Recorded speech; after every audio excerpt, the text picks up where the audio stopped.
नमस्कार, news room live देख रहे हैं आप और मैं हूं आपके साथ शिपवन शर्मा और मेरे साथ है मेरे सहयोगी शीतल शर्मा। तो चलिए बिना किसी देरी के शुरुआत करेंगे इस खास प्रोग्राम की, लेकिन सबसे पहले नजर डालेंगे उन 5 बड़ी खबरों पर जिन पर कि हम अगले आने वाले 40 मिनट तक चर्चा करेंगे। सबसे पहले बात होगी कांग्रेस पार्टी को लेकर, जहां पर कांग्रेस वर्किंग कमेटी की आज बैठक होगी और दिल्ली में अहम बैठक होगी जिसमें कई बड़े चेहरे नजर आए। अगली बड़ी खबर, ओडिशा दौरे पर रहेंगे सीसी ज्ञानेश कुमार यानी chief election commission Gyanesh Kumar आज ओडिशा के दौरे पर रहेंगे और इस दौरे का उद्देश्य भी हम आपको विस्तार से बताएंगे। बिल्कुल, इसी बीच बात होगी नितिन नवीन को लेकर, जहां पर उनके लिए कामाख्या मंदिर में जो है वो पहुंचे, उनकी तरफ से पूजा अर्चना की गई, दर्शन किए गए, सुख समृद्धि की कामना की गई। वहां की तस्वीरें आपको दिखाएंगे। इधर हाई लेवल कमेटी ने डीजीसीए को अपनी रिपोर्ट सौंपी है। हाल ही के दिनों में इंडिगो का बड़ा संकट सामने आया था, जिसके बाद एक हाई लेवल कमेटी का गठन किया गया था जिसने पूरी तरीके से जांच पड़ताल की और जांच रिपोर्ट अब डीजीसीए को सौंप दी है। उम्मीद है कि डीजीसीए इस पर कोई बड़ा फैसला ले सकता है। बिल्कुल, इसी बीच बात करेंगे अंतर्राष्ट्रीय स्तर की खबर की, जहां पर भारत और न्यूजीलैंड के बीच में एफटीए यानी कि फ्री ट्रेड अग्रीमेंट पर मुहर लग चुकी है। इसका सीधे तौर पर फायदा भारत को भी होगा और न्यूजीलैंड को भी देखने को मिलेगा। बिल्कुल, तो ये थी मुख्य खबरें, लेकिन शुरुआत न्यूज रूम लाइव की इस वक्त की अहम और बड़ी खबर से करेंगे, क्योंकि सीडब्ल्यूसी सदस्य पहुंचने लगे एआईसीसी मुख्यालय में, यानी कांग्रेस वर्किंग कमेटी की ये बहुत बड़ी बैठक होने जा रही है और इसके जितने भी सदस्य इस वर्किंग कमेटी में हैं वो फिलहाल ऑल इंडिया कांग्रेस कमेटी के मुख्यालय में पहुंच रहे हैं। इंदिरा भवन में बैठक शुरू होने वाली है। थोड़ी देर के बाद ये बैठक इंदिरा भवन दिल्ली में शुरू होगी।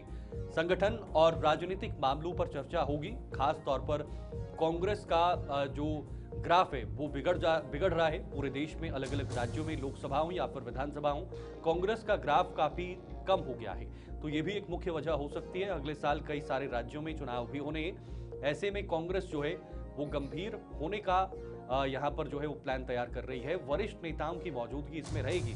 सुरक्षा के भी कड़े इंतजाम किए गए हैं। दिल्ली में ये कांग्रेस वर्किंग कमेटी सीडब्ल्यूसी के सदस्य आज अर्ध सत्र बैठक के लिए इंदिरा भवन स्थित ऑल इंडिया कांग्रेस कमेटी मुख्यालय में पहुंचने लगे।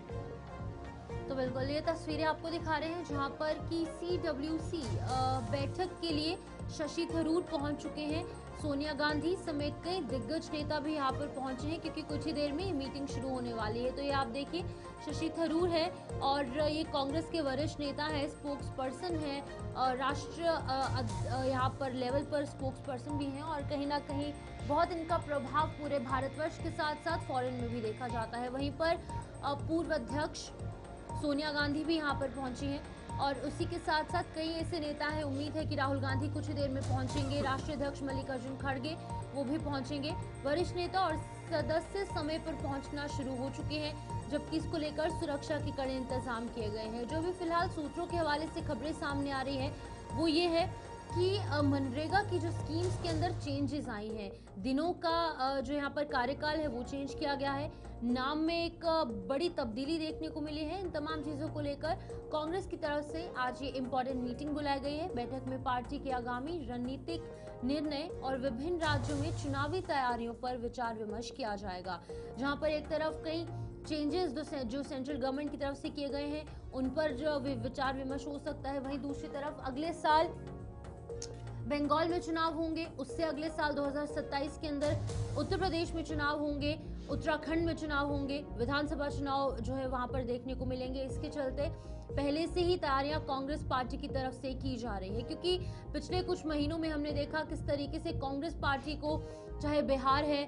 चाहे हरियाणा है, चाहे दिल्ली है और चाहे जम्मू कश्मीर है, ये तमाम वो स्टेट्स हैं जहां पर हमने पिछले कुछ दिनों में, पिछले कुछ महीनों में हमने विधानसभा के चुनाव देखे और करारी हार का सामना करना पड़ा था कांग्रेस पार्टी को। इन तमाम चीजों के चलते और अन्य राजनीतिक मुद्दों के लिए कांग्रेस की वर्किंग कमेटी जो है, तमाम जो बड़े चेहरे हैं वो एकजुट होकर एक जगह पर बैठकर अलग अलग मुद्दों को लेकर विचार विमर्श करेंगे। फिलहाल ये तस्वीरें जहां पर सोनिया गांधी पहुंच गई है, शशि थरूर पहुंच गए हैं और कई ऐसे बड़े चेहरे हैं कांग्रेस पार्टी के जो कि इस वर्किंग कमेटी की मीटिंग में पहुंचे हैं। बिल्कुल, लेकिन सबसे बड़ी बात फिलहाल राहुल गांधी इस मीटिंग में अभी तक नजर नहीं आए और ना ही उनका नाम आ रहा है। इसी पर बातचीत करने के लिए हमारे साथ ताबिश कमाल हमारे संवाददाता जुड़ गए हैं दिल्ली से और ताबिश से जानने की कोशिश करेंगे। ताबिश, कांग्रेस वर्किंग कमेटी की ये बैठक है और सबसे बड़ी बात यह है कि सोनिया गांधी इस बैठक में नजर आ रही हैं, तस्वीरों में नजर आ रही हैं।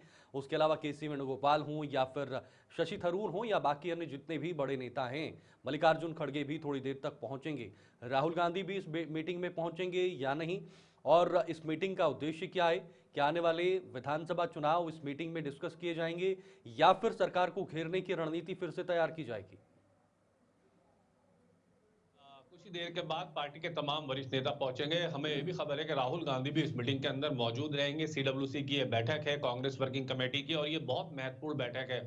कांग्रेस के हवाले से अगर बात की जाए तो कांग्रेस पार्टी लगातार पिछले कई चुनावों में कुछ ज्यादा अच्छा खासा प्रदर्शन नहीं कर पाई है। ऐसे में पार्टी आने वाले विधानसभा राज्यों के चुनाव को लेकर के यहाँ पर रणनीति तैयार करेगी। संगठन को किस तरह से मजबूत करना है, धरातल पर किन किन चीजों को देखना है, उन पर काम किया जाएगा। साथ ही सूत्रों की माने तो कांग्रेस पार्टी इस बैठक के अंदर 3 एजेंडे पर चर्चा कर सकती है। पहला एजेंडा जो आने वाले विधानसभा चुनाव है, कई राज्यों के अंदर विधानसभा के चुनाव होने हैं, जिसमें खास तौर से अगर बात की जाए तो असम, केरल, पश्चिम बंगाल, तमिलनाडु और पौंडीचेरी, ये 5 राज्य हैं। इन राज्यों में होने वाले विधानसभा के चुनाव को लेकर के चर्चा की जाएगी। उसके अलावा मनरेगा कानून को लेकर के किस तरह से धरातल पर लड़ाई लड़नी है, एसआईआर के मुद्दे पर सरकार को क्या कदम, कांग्रेस पार्टी को क्या कदम उठाने हैं, ये तमाम अहम मुद्दे होंगे जिन पर चर्चा की जाएगी। साथ ही संगठन में राज्य स्तर से लेकर के जिला स्तर और राष्ट्रीय स्तर तक को लेकर के चर्चा की जाएगी। देखिए, कांग्रेस पार्टी की रणनीति पूरी तरह से साफ है। कांग्रेस पार्टी वर्किंग कमेटी के जरिए कांग्रेस के जो वरिष्ठ नेताएं हैं उनको एकजुट करके कहीं ना कहीं पार्टी को मजबूत करने और पार्टी की आगे की गतिविधियों पर ये मीटिंग रख रही है, और आने वाले समय में किस तरह से पार्टी आगे काम करेगी उस पर चर्चा की जाएगी। दरअसल पिछले कुछ चुनावों से लगातार हम देखते रहे हैं कि कांग्रेस पार्टी का जो प्रदर्शन है वो खासा बेहतर नहीं रहा है, और ऐसे में कांग्रेस पार्टी अब एक नई रणनीति के साथ उतरने की तैयारी कर रही है। कई राज्यों के अंदर विधानसभा चुनाव है जहां पर कई राज्यों में कांग्रेस पार्टी की स्थिति कुछ पहले से बेहतर लग रही है। कांग्रेस का दावा है कि केरल में कांग्रेस की स्थिति बहुत बेहतर है। पौंडीचेरी, असम और बांग्लादेश में कांग्रेस, पश्चिम बंगाल में कांग्रेस की जो परिस्थिति है वो पहले से सुधरी है। तो ऐसे में जिन राज्यों के अंदर विधानसभा के चुनाव है वहां पर कांग्रेस पार्टी अपने आप को मजबूत करने के लिए और संगठन में बड़े बदलाव करने के लिए, साथ ही रणनीति बनाने के लिए धरातल पर किन मुद्दों पर इन राज्यों के अंदर चुनाव में उतरा जाए और इन राज्यों के क्या मुद्दे होंगे। उसके अलावा अगर देखा जाए तो उत्तर प्रदेश एक बहुत अहम राज्य है कांग्रेस पार्टी के लिए।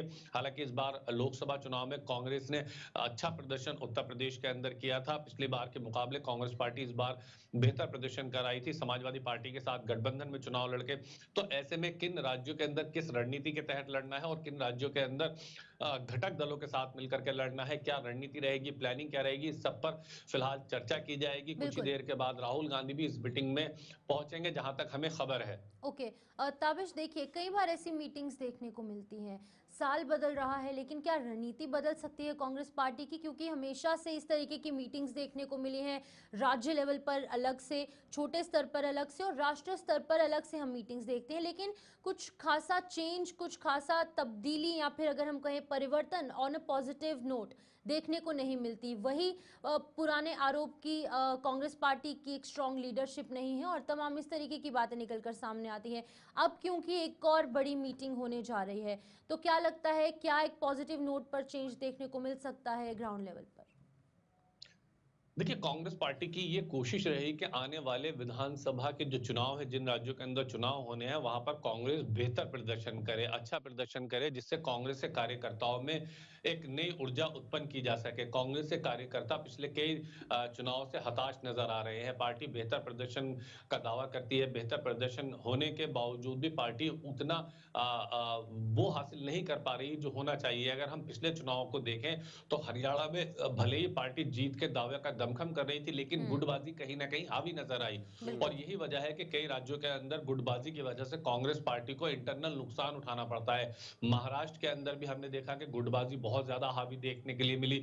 तो ऐसे में महाराष्ट्र हो या हरियाणा हो, ये एग्जाम्पल है कांग्रेस पार्टी के लिए। राजस्थान में हमने देखा कि किस तरह से गुटबाजी हावी नजर आई पूरे चुनाव पर। गुटबाजी सचिन पायलट और अशोक गहलोत दो खेमे नजर आए। ये और साथ ही दिल्ली के अंदर अभी हाल ही में हुए विधानसभा चुनाव में कांग्रेस पार्टी कोई बेहतर प्रदर्शन नहीं कर पाई। हालांकि कांग्रेस का वोट प्रतिशत दिल्ली के अंदर जरूर बढ़ा, लेकिन ऐसे में कांग्रेस का जिस दिल्ली पर 15 साल कांग्रेस पार्टी लगातार राज किया, शीला दीक्षित 15 साल मुख्यमंत्री रही, उसके बावजूद भी कांग्रेस पार्टी दिल्ली में एक भी विधायक नहीं जीत पाई। यानी कहा जाए कि जितने भी राज्यों के अंदर हाल ही में चुनाव हुए हैं, कांग्रेस पार्टी का प्रदर्शन बहुत निराशाजनक रहा है और कार्यकर्ताओं के अंदर हताशा है। तो ऐसे में कांग्रेस पार्टी की इस वक्त ये कोशिश रहेगी, सीनियर लीडर्स की कोशिश रहेगी, कुछ ऐसा बूस्टअप किया जाए जिससे कांग्रेस भी थोड़ा सा बूस्ट हो और कार्यकर्ताओं के अंदर भी थोड़ी सी जो हताशा है उसको खत्म किया जा सके और कांग्रेस बेहतर प्रदर्शन के। खास तौर से गुटबाजी जो जिस तरह की कांग्रेस के अंदर देखने के लिए मिलती है, उस गुटबाजी का नुकसान धरातल पर होता है और उसका नुकसान कांग्रेस को इंटरनल भी होता है और कांग्रेस इसीलिए सत्ता के गलियारों से दूर रहती है।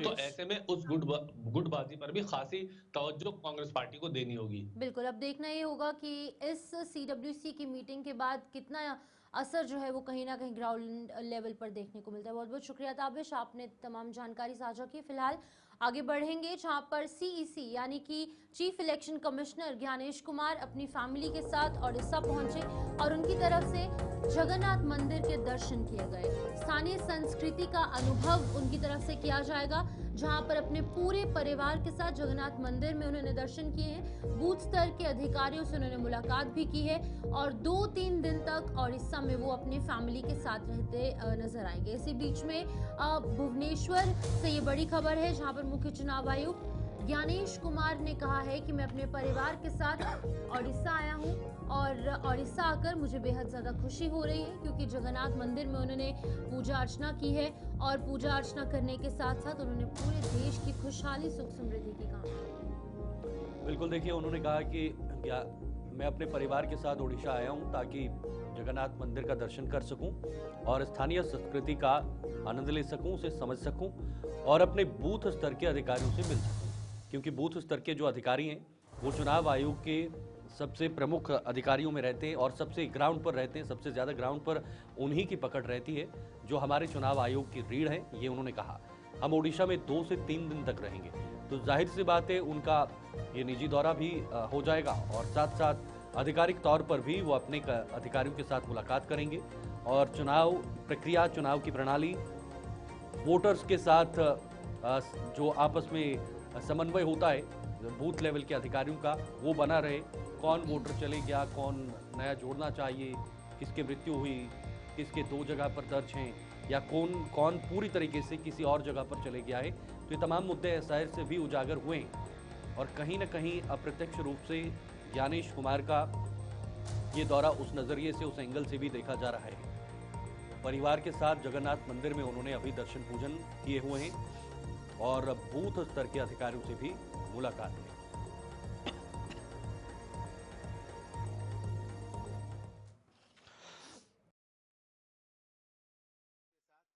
जय जगन्नाथ। समस्त उड़ीसा वासियों को मोर नमस्कार। मैं अपने परिवार के साथ उड़ीसा में जगन्नाथ जी के दर्शन करने के लिए, यहाँ की संस्कृति को समझने और देखने के लिए और साथ ही साथ हमारे चुनाव के आधार स्तंभ, the pillars of election process, booth level officers के साथ मीटिंग करने आया हूं। जय जगन्नाथ। समस्त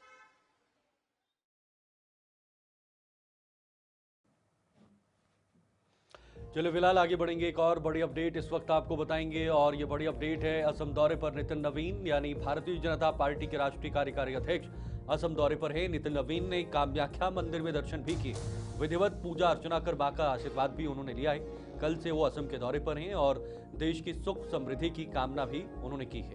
उन्होंने मंदिर व्यवस्थाओं की सराहना भी वहां पर की है और आध्यात्मिक दौरा महत्वपूर्ण बताया गया है।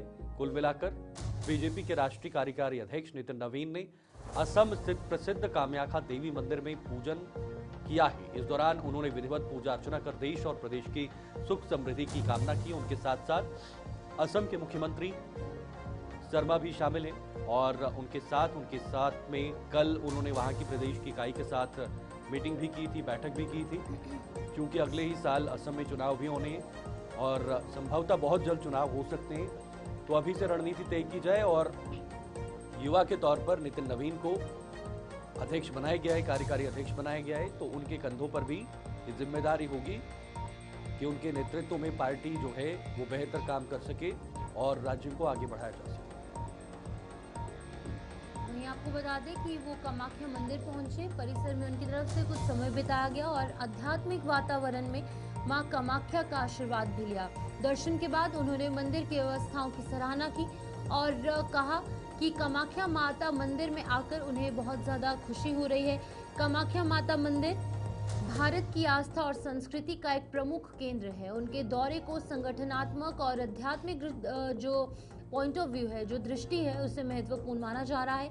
ये तस्वीरें आपको दिखा रहे हैं असम की, जहां पर कि जिस तरीके से शीतल ने कहा कि असम के अंदर बहुत जल्द चुनावों का ऐलान हो सकता है और इन चुनावों के ऐलान से ठीक पहले उनका असम का ये दौरा, जहां पर एक तरफ इसको संस्कृति के साथ जोड़ा जा रहा है कि वो माँ का आशीर्वाद लेने वहां पर पहुंचे, लेकिन वहीं पर दूसरी तरफ जो वहाँ के कार्यकर्ता है उनसे भी बातचीत करते नजर आएंगे और एक रणनीति जो है वो असम के अंदर बनाई जाएगी। बिल्कुल सही कहा आपने और कुछ तस्वीरें हैं आप सबके सामने जब उन्होंने पूजा अर्चना किया और माथे से लगाकर उन्होंने वहां पर पूरे देश के लिए कामना की, क्योंकि अब राष्ट्रीय स्तर की जिम्मेदारी है उनके कंधों पर और इसी जिम्मेदारी का निर्वहन वो कर रहे हैं।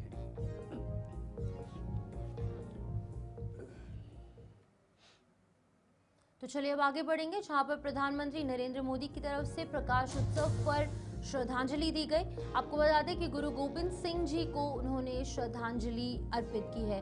साहस, करुणा और बलिदान का प्रतीक बताया है और पीएम मोदी जो हैं उनकी तरफ से यहाँ पर श्रद्धांजलि अर्पित की गई। जीवन और शिक्षाएं सत्य, न्याय और धर्म के लिए है, ये भी उनकी तरफ से कहा गया है। प्रधानमंत्री नरेंद्र मोदी ने ये तमाम बातें कही हैं, जहां पर आपको बता दें कि पीएम मोदी ने प्रकाश उत्सव पर श्रद्धांजलि दी है। कल हमने देखा किस तरीके से यहाँ पर वीर बाल दिवस था, उससे पहले भी कई ऐसे महोत्सव देखने को मिले जिस पर कि पीएम मोदी खुलकर सामने आए, उनकी तरफ से यहाँ पर शुभकामनाएं दी जाती हैं। और आज बलिदान दिवस के मौके पर उनकी तरफ से कहा गया कि जीवन और शिक्षाएं सत्य, न्याय और धर्म के लिए प्रेरक हैं। उन्होंने प्रकाश उत्सव पर श्रद्धांजलि दी है। गुरु गोविंद सिंह जी को नमन किया है और कल वीर बाल दिवस था, जहां पर वो पटना साहिब में गुरु और माता साहिब कौर जी के जोड़े साहिब का दर्शन करने के लिए पीएम मोदी पहुंचे थे। बिल्कुल, प्रधानमंत्री नरेंद्र मोदी ने इस पर अपना एक्स पर पोस्ट भी किया है, वो भी आपको बताएंगे। उन्होंने कहा कि श्री गुरु गोविंद सिंह जी के पवित्र प्रकाश उत्सव पर हम उन्हें श्रद्धापूर्वक नमन करते हैं। वे साहस, करुणा और बलिदान के प्रतीक हैं। उनका जीवन और शिक्षाएं हमें सत्य, न्याय और धर्म के लिए खड़े होने और मानव गरिमा की रक्षा करने की प्रेरणा देती है। ये तमाम बातें प्रधानमंत्री नरेंद्र मोदी ने अपने एक्स पर पोस्ट करते हुए कहा है। उन्होंने ये भी कहा कि श्री गुरु गोविंद सिंह जी की दृष्टि पीढ़ियों को सेवा और निस्वार्थ कर्तव्य की ओर मार्गदर्शन देती है। इस साल की शुरुआत में मैंने तखत श्री हरमंदिर जी पटना साहिब का दौरा किया, जहां मैंने श्री गुरु गोविंद सिंह जी और माता साहिब कौर जी के पवित्र जोड़े साहिब का दर्शन भी किया है। ये मुख्य बातें प्रधानमंत्री मोदी ने अपने एक्स पर पोस्ट करते हुए साझा की है। तो बिल्कुल आपको बता दें कि पीएम मोदी की तरफ से आज ही ट्वीट किया गया और उन्होंने अपनी ट्वीट में ये तमाम बातें की है, जहां पर वो पटना पहुंचे और पटना के अंदर उन्होंने गुरु गोविंद सिंह जी, उनके 4 साहिबजादों और गुरु कौर जी को भी जो है वो नमन किया, उनकी शहादत को याद किया और उन्होंने कहा कि उनके दिखाए गए मार्ग पर चलना चाहिए, उनके दिखाए गए मार्ग का निर्वहन करना चाहिए और ये तमाम बातें जो है वो पीएम मोदी की तरफ से कही गई। चलिए फिलहाल बढ़ते हैं अगली खबर की तरफ। पूरे देश में कड़ाके की ठंड का कहर लगातार जारी है और यूपी के 68 जिलों में घना कोहरा छाया हुआ है। इसके साथ साथ अन्य जो राज्य हैं, खास तौर पर उत्तर भारत के राज्य हैं, वहां पर भी काफी ज्यादा ठंड बढ़ गई है। साथ ही साथ 50 ट्रेनें लेट होने की बात भी सामने आई है। एमपी के 25 शहरों में पारा 10 डिग्री से नीचे है। जम्मू कश्मीर, हिमाचल और उत्तराखंड में भी बर्फबारी हो रही है। बिल्कुल, आपको बता दें जो पहाड़ी क्षेत्र है, पहाड़ी क्षेत्रों के अंदर लगातार बर्फबारी देखने को मिल रही है, जहां पर जम्मू कश्मीर है, हिमाचल प्रदेश है, उत्तराखंड है, ये तमाम वो राज्य हैं जहां पर की लगातार बर्फबारी देखने को मिल रही है। और इन्हीं इलाकों के जो मैदानी इलाके हैं, इन्हीं राज्यों के मैदानी इलाकों के अंदर इसी बर्फबारी का असर सीधे तौर पर देखने को मिल रहा है, जहां पर उत्तर प्रदेश में 67 ऐसे जिले हैं जहां पर कि सीधे तौर पर कोहरे का अलर्ट है। हिमाचल, उत्तराखंड में 30 और 31 दिसंबर को भारी बर्फबारी का अनुमान पहले से जताया गया है। इंडियन मेट्रोलॉजिकल डिपार्टमेंट यानी कि आईएमडी की तरफ से कहा गया है कि एमपी के 25 शहरों में पारा 10 डिग्री से नीचे रहेगा और कई ऐसी जगहें हैं जहां पर कि धुंध, कोहरा, प्रदूषण, ये तमाम चीजें लोगों की परेशानी का सबब बनती नजर आएंगी। विजिबिलिटी बेहद ज्यादा लो होगी और इसी विजिबिलिटी के लो होने के कारण लोगों को दिक्कत होगी, खास तौर पर उन लोगों को जो कि स्टेट हाईवेज पर ट्रैवल कर रहे हैं, नेशनल हाईवेज पर ट्रैवल कर रहे हैं, यानी कि जो ड्राइवर्स हैं उन्हें सीधे तौर पर इसकी वजह से कई दिक्कतें जो हैं वो पेश आएंगी। तो आपको मैं बता दूं कि ये आपको अलग अलग 5 तस्वीरें दिखा रहे हैं श्रीनगर, जम्मू कश्मीर की, जहां पर कि ठंड का सीधे तौर पर असर देखने को मिलता है और सबसे ज़्यादा ठंड श्रीनगर में, कश्मीर वैली में भी देखने को मिलती है। वही दूसरी तस्वीर आप देख सकते हैं अयोध्या, उत्तर प्रदेश की, जहां पर घना कोहरा देखने को मिल रहा है, जहां पर कि सिर्फ लाइट्स विजिबल हैं और दूरदृष्टि यानी कि विजिबिलिटी दूर से जो है वो बहुत ज़्यादा कम देखने को मिल रही है। वही ये बीच की तस्वीर दिल्ली एनसीआर की, दिल्ली एनसीआर में जहां पर एक तरफ घना कोहरा है, वहीं धुंध के साथ साथ घनी प्रदूषण की चादर भी कहीं ना कहीं पूरे एटमॉस्फेयर में देखने को मिल रही है, जिसकी वजह से जहां पर एक तरफ ड्राइवर्स को देखने में दिक्कत हो रही है, वहीं जो रेस्पिरेटरी प्रॉब्लम से जूझ रहे लोग हैं, छोटे बच्चे हैं, बुजुर्ग अवस्था के लोग हैं, उन्हें दिक्कत हो रही है सांस लेने में। यानी कि दिल्ली एनसीआर और एडजॉइनिंग जो भी एरियाज है वहां पर सबसे ज़्यादा दिक्कत लोगों को सांस लेने में हो रही है। असम गुवाहाटी की तस्वीर, वहां पर भी बहुत ज़्यादा धुंध, घना कोहरा देखने को मिल रहा है। यानी कि ओवरऑल अगर हम पूरे भारतवर्ष की बात करेंगे तो लगातार धुंध, ठंड और कोहरे के चलते लोगों की जो जिंदगी है उस पर सीधे तौर पर प्रभाव पड़ता नजर आ रहा है। बिल्कुल, देखिए कोहरा बहुत ज़्यादा बना हुआ है और कोहरे के साथ साथ जो विजिबिलिटी है वो बेहद कम है और दिल्ली में भी ठंड बढ़ गई है। इसके साथ साथ प्रदूषण भी है और प्रदूषण के साथ साथ लोगों में काफ़ी दिक्कत और उत्तर भारत में बर्फबारी भी शुरू हो गई है। जम्मू कश्मीर से हिमाचल और हिमाचल से उत्तराखंड, जो तमाम पहाड़ हैं, ऊंचे पहाड़ हैं, वहाँ पर बर्फबारी होना पिछले कुछ दिनों से शुरू हो गया है। नया साल भी है और नए साल के मौके पर लोग अब पहाड़ी राज्यों का भी रुख कर रहे हैं, स्नोफॉल का इंतज़ार भी कर रहे हैं और साथ साथ जो पड़ी हुई बर्फ़ है उसका भी लुत्फ़ उठाने की पूरी कोशिश कर रहे हैं। ये समय है ठंड का है, स्वाभाविक है, कुछ समय तक ये ठंड ऐसे ही बरकरार रहेगी। पारा गिरेगा, पारा गिरने से लोगों को भी दिक्कतें उठानी पड़ेंगी और ये सिलसिला अगले कुछ दिनों तक अभी फिलहाल बरकरार रहने की उम्मीद है। मौसम विभाग के मुताबिक भी ये चलता रहेगा। इरशाद भट्ट और मनीष पांडे हमारे दो संवाददाता अलग अलग दो राज्यों से इस वक्त जुड़े हुए हैं। एक तो कश्मीर से हम अपडेट लेंगे और दूसरा बिहार से भी अपडेट लेंगे मौसम को लेकर। इरशाद, बारामूला से आप बने हुए हैं, वहां पर क्या मौसम का इस वक्त रूप है और किस तरह का मौसम अगले कुछ दिनों तक बना रहेगा?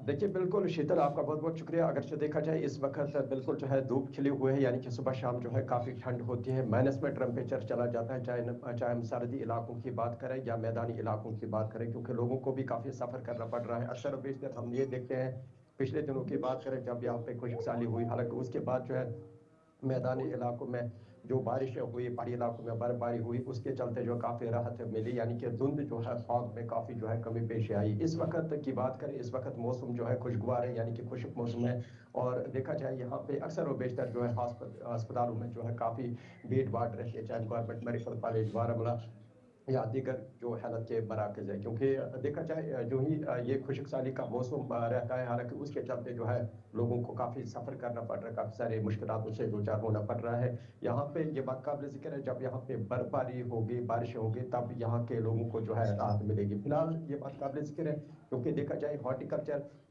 के साथ साथ चाहे हम एग्रीकल्चर के हवाले से बात करें, वो लोग जो इससे वाबस्ता है, हालांकि वो भी कहते हैं खुदाबंद करीम से यही इल्तिजा करते हैं, यही दुआ करते हैं जल्द से जल्द जो है बालाई इलाकों के साथ साथ मैदानी इलाकों में जो है बर्फबारी जम के पड़े और इसके चलते जो है काफ़ी जो है सहूलियत और काफ़ी राहत मिलेगी। और देखा जाए हॉर्टिकल्चर को भी काफ़ी फ़ायदा मिलेगा या एग्रीकल्चर को भी फ़ायदा मिलेगा। फिलहाल के तौर पर इस वक्त मौसम जो है बिल्कुल ठीक ठाक बना हुआ है, यानी कि जो टूरिस्ट स्पॉट हैं गुलमर्ग के हवाले से बात करें या बीची टॉप के हवाले से बात करें या बंगस वैली या इसके साथ साथ दूसरे जो टूरिस्ट मुकामात हैं जहाँ पे मुल्क के अलग अलग हिस्सों से जो है टूरिस्ट आते हैं, वो यहाँ पे एंजॉय करते हुए दिखाई दे रहे हैं। और देखा जाए कल भी गुलमर्ग के जो नीचे वाले इलाके हैं यानी सरंजफाल के हवाले से बात करें, जहाँ पे उसको जो है अभी तक बंद रखा गया, यानी कि जब से पहलगाम में जो अटैक हुआ, हालांकि उसके बाद जो है बाकायदा तौर पर जो है एहतियातन के तौर पर जो है वहाँ पे एडमिनिस्ट्रेशन की जानिब से या सरकार की जानिब से जो है उसको बंद रखा गया। यानी कि कल भी हमने मुख्तलिफ लोगों के साथ बात की और उनका ये कहना है कि जब तक यहाँ पे ये बंद रहेगा तब तक जो है हमारी मुश्किलात जो है वो काफ़ी उरूज पे रहेंगी। खुसूसन देखा जाए उन स्पॉटों को जो है जल्द से जल्द खोलने की अनुमति दी जाए सरकार को, एडमिनिस्ट्रेशन को। ठीक है इरशाद, आपके पास एक बार फिर से वापस लौटेंगे, मैदानी इलाकों का भी रुख करेंगे जहाँ पर हमारे साथ पटना से मनीष भी हमारे साथ ज्वाइन किए हैं। जहाँ पर मनीष हमने पहाड़ी इलाकों की बात सुन ली है, वहाँ पर क्या कुछ अभी फ़िलहाल मौसम है, वहीं अपने एरिया का ज़रा एक व्यू दिखाइएगा और ज़रा बताइएगा वहाँ पर क्या कुछ अभी फ़िलहाल मौसम के हालात है।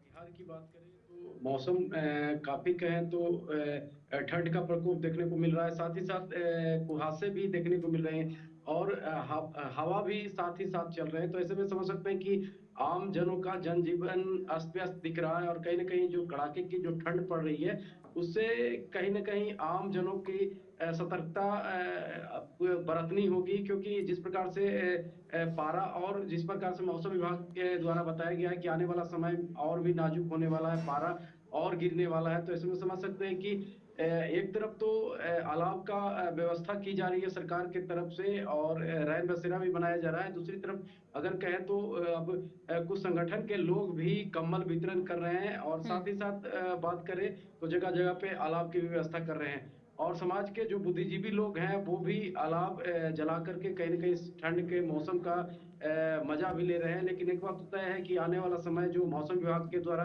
अलर्ट किया गया है कि आने वाला जो 14 जनवरी जो तक के कहीं ना कहीं बिहार में धूप का ऐसा कुछ मौसम देखने को नहीं मिलेगा। आने वाला समय और भी 48 घंटे या बेहद 7 दिन और नाजुक होने वाले हैं बिहार। और बिहार के पटना की बात करें तो पटना में भी कोहरे का प्रकोप काफी देखने को मिल रहा है, साथ में हवाएं भी चल रही है।